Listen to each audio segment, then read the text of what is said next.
बिस्मिल्लाहिर्रहमानिर्रहीम। देखने वालों को, सुनने वालों को मोहब्बत भरा सलाम। मैं हूं फखरुद्दीन और आप देख रहे हैं फखर वॉइस चैनल। आज का हमारा जो मौजू है वो है जनाब चलती बस में निकाह। ये एक बहुत ही कमाल की स्टोरी है और अब तो होता ही हो ऐसा ही है जो है ना, वो मैं जो आपको स्टोरी सुनाने लगा हूँ। हम जो भी स्टोरी सुनाते हैं उसमें आपको कुछ ना कुछ सीखने को ज़रूर मिलता है। तो बगैर आपका टाइम वेस्ट किए अपने टॉपिक की तरफ जाते हैं और आपसे एक छोटी सी गुजारिश है कि वीडियो को पूरा देखिएगा। इंशाल्लाह आपको ज़रूर कुछ ना कुछ सीखने को मिल जाएगा। और उसके बाद एक और बात आपको बताता चलूं कि मेरे पास तो यही चारपाई है और यही एक जगह है जहां पर मैं अपनी वीडियोस जो है ना वो बनाता हूं। और कैमरे का रिज़ल्ट भी इतना अच्छा नहीं है, मोबाइल है छोटा सा, तो बराए मेहरबानी करके बुरा ना महसूस कीजिएगा। मेरा मकसद जो है वो आपको अच्छी अच्छी बातें सुनाना है, ये नहीं कि आपको जनाब मैं एक अच्छे से रूम में बैठ के सब कुछ करूं।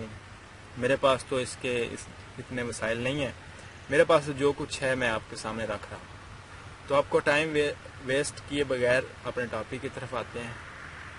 आज की स्टोरी है जी चलती बस में निकाह। लाहौर से एबटाबाद जाने वाली बस में तकरीबन बस फुल थी और वो स्टेशन से निकल चुकी थी। तो जब कुछ फासले पर गई तो फ्रंट सीट पर बैठे एक बुजुर्ग, काफी अच्छे उन्होंने कपड़े पहने हुए थे, अच्छी पर्सनैलिटी थी, दाढ़ी वगैरह रखी हुई थी, खड़े हो गए और लोगों से मुखातब हुए कि मेरे भाइयों, बुजुर्गों, बहनों, दोस्तों, मैं किसी से लेकर नहीं खाता हूँ, मुझे कोई किसी चीज की कमी नहीं है, अल्हम्दुलिल्लाह मेरा काम ठीक है। कुछ ही अरसा पहले मेरी वाइफ जो थी वो एक बीमारी में मुब्तला हुई और उसकी डेथ हो गई। उसके बाद मेरी एक फैक्ट्री थी, उसको आग लग गई, सारा सामान जल गया और मुझे दिल का दौरा पड़ गया। जब हमारे रिश्तेदारों ने देखा कि अब इनके बुरे दिन आ गए हैं तो उन्होंने हमारा साथ छोड़ दिया, हमसे राब्ता करना छोड़ दिया। तो मुझे और किसी चीज की फिक्र नहीं, मुझे ये फिक्र है कि मेरे बाद मेरी बेटी का क्या होगा, क्योंकि डॉक्टरों ने मुझे कहा है कि आपके पास थोड़ा ही टाइम है। तो इस वजह से मैं परेशान हूँ कि मेरे बाद मेरी बेटी का क्या होगा। इतनी सी बात करनी थी कि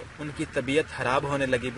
जो बुजुर्ग थे उनकी तबीयत खराब होने लगी और वो कहने लगे कि मैं किसी एक ऐसे आदमी की तलाश में हूँ जो मेरी बेटी का ख्याल रखे, उसे अपने निकाह में ले ले। तो इतने में उनकी तबीयत ज्यादा खराब होने लगी तो पास उस बेटी उठी और अपने बाप को सीट पर बैठा दिया।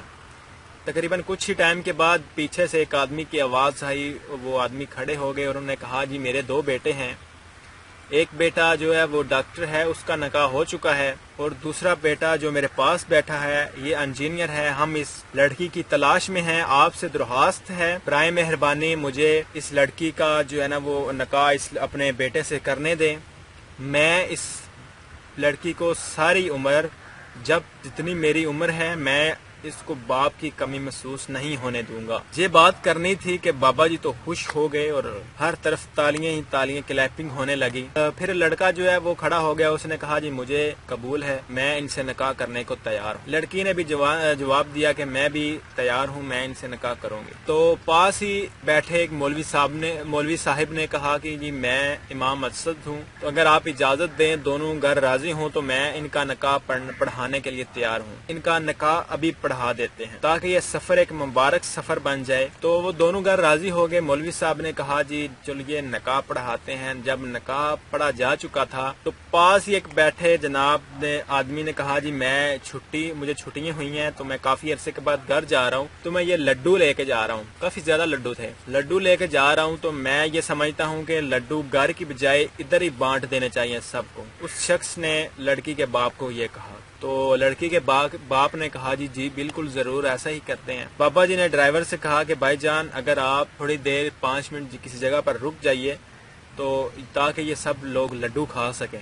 और अपना मुंह मीठा कर सकें। ड्राइवर ने कहा, जी जरूर रुकेंगे इंशाल्लाह, लेकिन अभी नहीं, कुछ आगे जाकर। जब मगरिब की नमाज के बाद अंधेरा हो गया तो ड्राइवर ने गाड़ी रोकी और सब लोगों ने लड्डू खाए। लड्डू खाते ही सब लोग सो गए। तो अब कंडक्टर और बस ड्राइवर उठे तो अगली सुबह के 8 बजे हुए। बात समझ में आ गई है आप? मैं भी बहुत हैरान हुआ था, आपको भी हैरानी होगी। यही नहीं कि बल्कि जो वो 6 लोग थे उनका एक ग्रुप था, वो कोई आम आदमी नहीं थे बल्कि एक चोर ग्रुप था।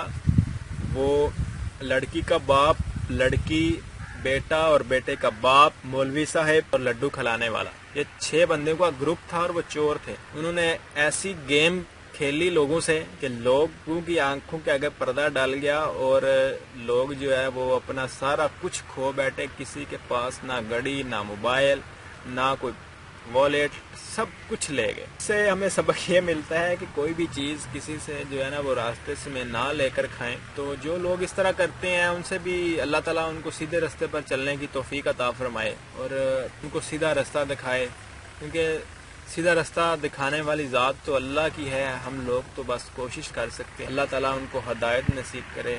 ہم بھی ان سے گزارش کرتے ہیں کہ بھائی اس طرح کے کام نہ کیا کریں۔ بیچ میں سے کافی لوگ مجبور ہوتے ہیں، اپنی مجبوری کی وجہ سے وہ آؤٹ آف سٹیز گئے ہوتے ہیں کام کرنے، تو بہت ہی بیچارے محنت کر کے آ رہے ہوتے ہیں اور کچھ پیسے گھر والوں کے لیے، اپنے بچوں کے لیے کچھ کھانے کی چیزیں لا رہے ہوتے ہیں، تو وہ آپ سب لے جاتے ہیں، تو ان بیچاروں کا کیا بنے گا؟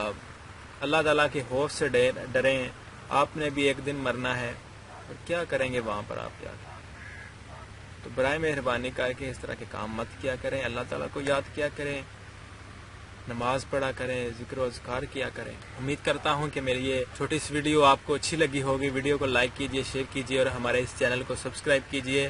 ساتھ میں دیے گئے بیل آئیکن پر کلک کر کے آل نوٹیفیکیشن پر کلک کر لیں تاکہ ساری مزید ایسی ویڈیوز آپ تک بآسانی پہنچ سکیں۔ اگلی ویڈیو تک دیجیے اجازت، اللہ نگہبان۔